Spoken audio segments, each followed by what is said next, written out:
the original black African Arabs of Arabia. If one understood Arab culture, it is immediately apparent that blackness is highly cherished conceptually and in reality.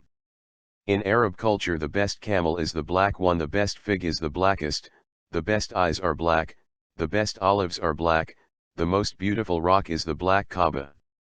Any Bedouin Arab that is asked his color, would undoubtedly respond asmar or aswad, which means black or brown. No Arab ever describes himself as beaten, which means white. Who are the Arabs? In today's world, one is seductively led by the racist Western media to believe that the Arabs of Arabia and Africa represent a peculiar phenotype, with all other non-conforming types being somewhat alien to that concept. In this way they impose a certain Central Asian phenotype as the racial Arab and the almost ubiquitous black Arabs of the modern times as either descendants of slaves or immigrants.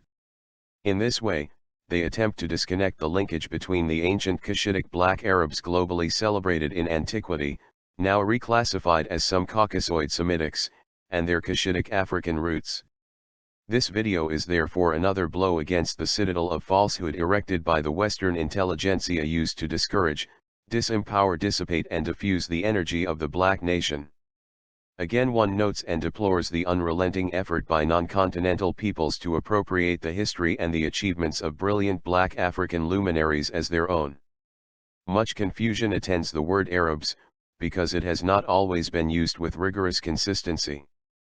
Moreover, in the wake of the global dominance of the Arab culture and Islamic political power in the between 780 and 1480, the number of Arabs increased exponentially by the addition of many non-Arab Arabized people, because acculturation and assimilation were deliberately fostered by state policy. Today, the word Arabs does not strictly imply or designate any known racial category of people.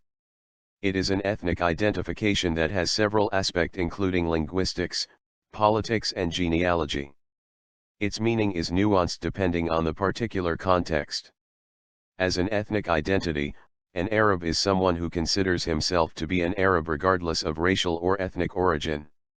This definition encompasses many Africans, Indians, Indonesians and Chinese who describe themselves as Arabs. Usually the first language of persons who claim to be Arab is Arabic. There are over 200 million people worldwide whose first language is Arabic. Again, these peoples spread over a large portion of the globe, spanning from Central Africa to Central Asia. More than 70% of the so-called Arabs in the world live physically in Africa. Given that the Arabic language is a Semitic language, which forms part of the Afro-Asia language family, which originated in Africa, one can rightly view Arabic as an African language.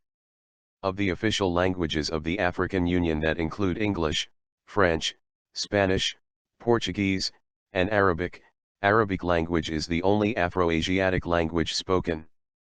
The rest are Euro-Aryan English, French, Spanish and Portuguese.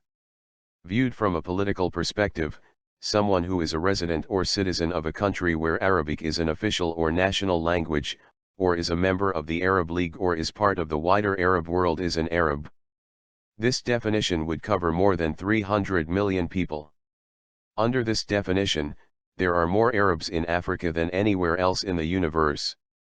Most of those Arabs that live in Africa are black Africans, from Chad, Niger, Nigeria, Sudan, Somalia, Eritrea, Kenya, Tanzania, Egypt, Algeria and Morocco.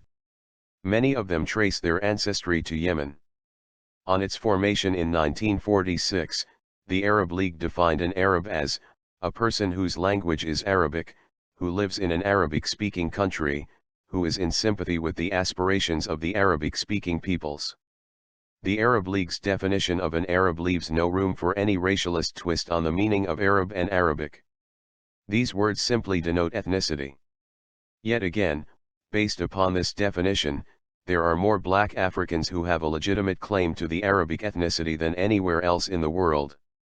According to Habib Hassan Toma, 1996, PXVIII, an Arab, in the modern sense of the word, is one who is a national of an Arab state, has command of the Arabic language, and possesses a fundamental knowledge of Arabian tradition, that is, of the manners, customs, and political and social systems of the culture.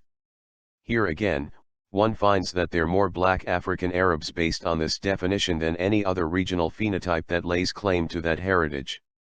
A hadith related by Ibn Asakir in Tariq Damashq and attributed to Islam's Prophet Muhammad states that, being an Arab is not because of your father or mother, but being an Arab is on account of your tongue.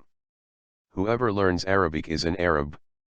Genealogically, an Arab is someone who can trace his or her ancestry back to the original inhabitants of the Arabian Peninsula. Different groups estimate the relative importance of these factors differently. Most people who consider themselves Arabs do so on the basis of the overlap of the political and linguistic definitions. Since there are so many different phenotypes all considered as Arabs, the query posed and answered by this paper then is, who are the original Arabs? Were they black or black and white? It is posited here that the original Arabs were black African Cushites from the Nile Valley who had settled in Southwest Asia in the Arabian Peninsula in ancient times. Black Arabs and classical literature up to a century and a half ago. Our information concerning Arabia was based mainly on Greek and Latin writers, such as Herodotus, Histories, Diodorus Siculus, Bibliotheca Historica, Strabo, Geography, Book 16, Pliny, Ptolemy, and others. All those writers reported without any equivocation that Arabia was part of the ancient kingdom of Ethiopia Kush, extending from Africa into Solomon Islands.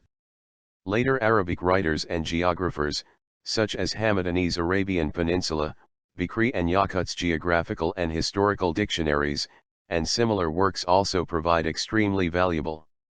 However, those works are to be treated with caution because they contain fabulous and legendary traditions, partly based on native popular legends and partly on Jewish and rabbinical fancies. From the available literature and authorities, historians have broadly divided Arabs into three classes according to their different great ancestors. They are, the original black Arabs who were supposedly punished by destruction and deluge because, as legend has it in the Book of Quran, they disobeyed their prophets and flouted God's instructions. They were, Ad, Tamid, Tazam, Jadius, Imru. The classical black Arabs, who are believed to have descended from Yarab ibn Yashjub ibn Ghatan and thus called Ghataniyun. They had lived in the Yemen. They included a number of tribes and sub-tribes, two of which became historically prominent viz. Himyar and Kalan, al-Arab al-Ariba. The Arabiized Arabs, these tribes immigrated into Arabia from different sections of Central Asia. Many of them intermarried with the desert-dwelling nomadic Blemmyes, the Bajas, original Bedouin Arabs, and the Somali, Kenyan and Ethiopian tribes of Africa. Their mix, blood children who adopted a mingled form of their parents' cultures are known as the Arabiized Arabs, al-Arab al-Mustariba. Today, upon the dictates of the Western intelligentsia, this batch is the so-called prototypical Arabs. They are the picture boys of the white Semitic theories which seek to claim that some white or at the very least some off-white people were and remain the original and only Arabians. By employing vague and non-categorical semantics with words like Semites, Hamites, Ishmaelites, Caucasoids, the Western negrophobic intelligentsia and educational establishment seek to erase every trace of black Africa from Arabia. Nonetheless, if one understood Arab culture, it is immediately apparent that blackness is highly cherished conceptually and in reality. In Arab culture, the best camel is the black one, the best fig is the blackest, the best eyes are black, the best olives are black, the most beautiful rock is the black Kaaba.